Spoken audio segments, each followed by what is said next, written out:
গীতা দ্বাদশ অধ্যায় ভক্তিযোগ। অর্জুন উবাচ। অর্জুন জিজ্ঞাসা করিলেন, এইভাবেই নিরন্তর ভক্তিযুক্ত হয়ে যে সমস্ত ভক্তেরা যথাযথভাবে তোমার আরাধনা করেন এবং যারা ইন্দ্রিয়াতীত অব্যক্ত ব্রহ্মের উপাসনা করেন, তাদের মধ্যে কারা শ্রেষ্ঠ যোগী?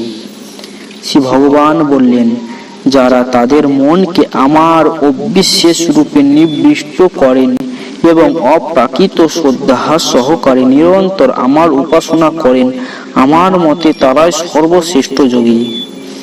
যারা সমস্ত ইন্দ্রিয় সংযত করে সকলের প্রতি সমভাবাপন্ন হয়ে এবং সর্বভূতের কল্যাণে রত হয়ে আমার অক্ষর অনির্দিষ্ট অব্যক্ত সর্বত্রজ্ঞ অচিন্ত কুতুর্ত অচল ও ধ্রুব নির্বিশেষ স্বরূপকে উপাসনা করেন, তারা অবশেষে আমাকে প্রাপ্ত